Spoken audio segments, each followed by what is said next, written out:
Good afternoon, ladies and gentlemen. All right, so we are here for video 3 for our Pythagorean theorem spiral project. So what we are doing in this one is we are going to go through how to use our trig ratios and our trig functions to solve for your missing angles. So you have some experience using these ratios: sine, cosine, tangent, opposite over hypotenuse, adjacent over hypotenuse, opposite over adjacent. You have some experience using those in algebra 2, maybe even geometry. So what we're going to do is just take it a extra step with what you've done with it and do something backwards to help us solve. These are inverses. Inverses help undo the operation that was happening. So we use subtraction to undo addition because they are inverses of each other. We use multiplication to undo division because they are inverses of each other. We use squares to undo square roots because they are inverses of each other and they undo that operation. The same thing can happen with trig functions, just a little bit differently. All right, so let's take a look. Let's share my screen. I created a PowerPoint for this, and this is also shared with you in the Schoology. So it gives me an opportunity to write on something that I can keep and that you can keep and look back at. So we are going to be using inverse trig functions. So we want to undo what is happening so we can solve for our angles. So let's change to my laser pointer. All right. So here's your trig ratios. You know your trig ratios. Sine is equal to opposite over hypotenuse. Cosine is equal to adjacent over hypotenuse. And tangent is equal to opposite over adjacent. Okay, so these three right here. And as we go forward, it is not going to matter which of these three you use. You actually have that option to use any of the three trig ratios. As a reminder, the hypotenuse is the side that is directly across from the right angle, no matter how your triangles turn. Adjacent means next to.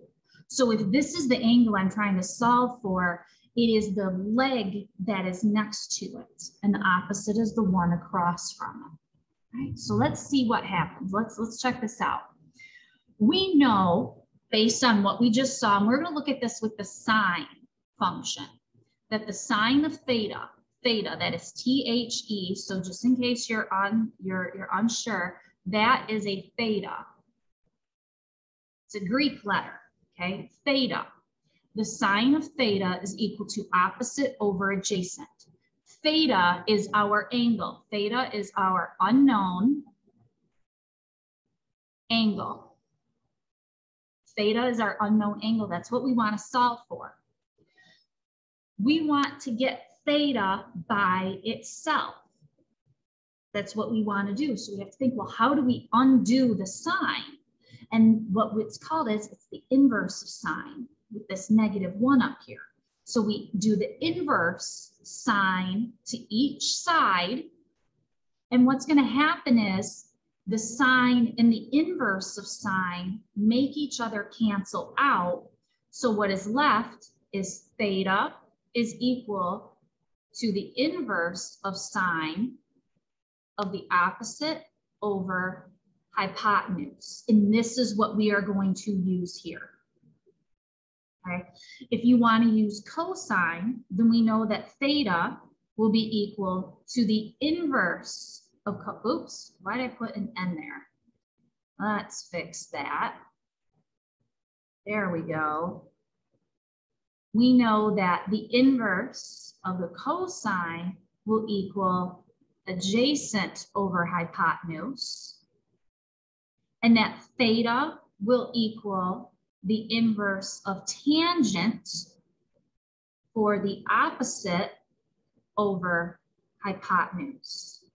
Notice that these ratios didn't change. It's still opposite over hypotenuse, adjacent over hypotenuse, opposite over not hypotenuse, that should be adjacent. What was my C step right in there?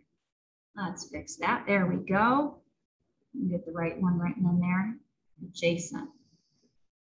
There we go. So there's our 3 trig ratios, but this time as inverse trig ratios because it's the theta we want to solve for. So let's look at how we put that into work. Okay, how do we use it? Here I have this triangle. They are asking us to solve for this angle right here. They want us to solve for this angle. Now, I gave you the answer. The answer is 53. Not trying to hide that one. The answer is 53 right here.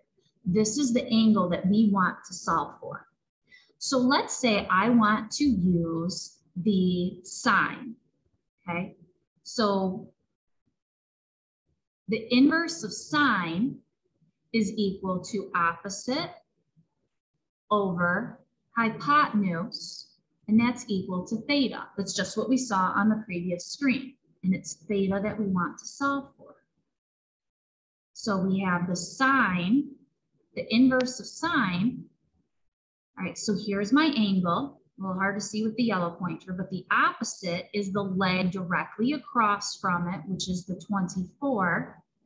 The hypotenuse is the 30. All right, now how do we do this? How do we do this? That's a great question. That's a great question. So here, we're going to switch our screens. I'm going to switch my screen over so I can use my camera. So I have both. All right, now let's zoom in a little bit so you can see this. All right. So I have both an Inspire and a TI-84. Now, the first thing we want to do with either of these is make sure that these are set to degrees. We are going to find these angle measures in degrees. So we want to make sure they're set to that. So working on the Inspire, here from the home, I want to go to the settings. So I want to go to option 5 for settings. And then I want to go to option 2 for my document settings. And I got some glare right there, so let's move this down. And do you see this right here? See where it says angle, degree? Perfect, that is what you want. There's other ones there. There's also radian and gradient. You don't want those, you want degree. So make sure that's set for degree and you will be all set to go. All right, let's move this one out of the way. Now, let's see how we could set that on our TI-84. I'm going to go to mode right here. I'm going to click the mode button. And I get a big menu.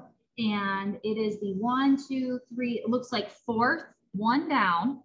I can choose between radian or degree. And I want to make sure it's set on degree. I can see that it's set on degree because that's the one that's blocked.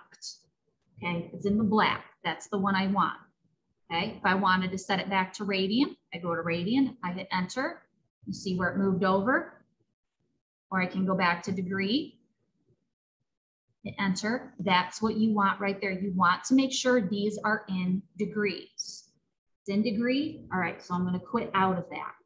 Now, the only thing we need to do is put that function, the sine of -1, the inverse of sine of 24 over 30. And you see that I did that right here. Look at this.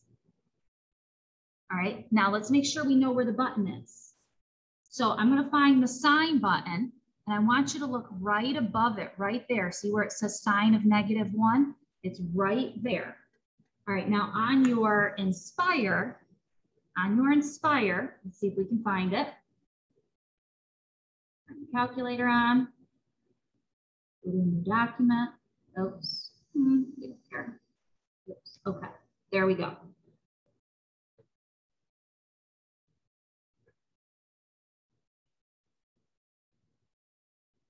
Okay, there we go. Okay, am I there? All right. So we have Trig right here. Right here is the Trig button right next to 7. So we're going to press Trig. I think this is where we get to. I got some glare right there. And right here, we get all of our Trig functions that pop up. And look at that. We have sine of -1. So you scroll down, hit enter, and it puts in sine of -1 right there. And then all we need to do is do 24 divided by 30. Hit enter, and look at that. 53.13 Same thing right here, 53.13. And I want you to notice, look at this, I already have it on my calculator. If we did the cosine or the tangent, we get the same answer all 3 times. We get the same answer all 3 times. Tangent is opposite over adjacent. Cosine is adjacent over hypotenuse. The sine, opposite over hypotenuse. So it does not matter which trig function you use. Sine, cosine, tangent, does not matter. So let's go back over here. So we were able to solve this.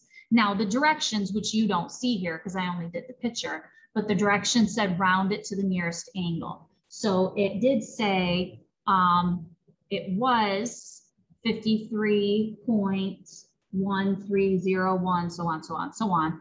They wanted us to round it, so we rounded it to 53 degrees, which we have right there. If I wanted to do the cosine, remember the cosine of a function is adjacent over hypotenuse. So we're going to do the inverse of cosine because we want to solve for theta. I'm looking for this angle right here. Well, the leg that is next to it is the 18. The hypotenuse is still 30. So I have the inverse. I don't know why I keep wanting to put an n there. The inverse, the cosine. And we solve for it and we still get 53 degrees. Let's look at another one. Let's look at another one. All right, here's another one. That one's still going to give us a 53. Let's look at the third one I put here. Here we go. All right, let's take a look at this one. Let's do, let's pick a different color. All right, I like this green color. Let's try tangent this time. Tangent is opposite over adjacent.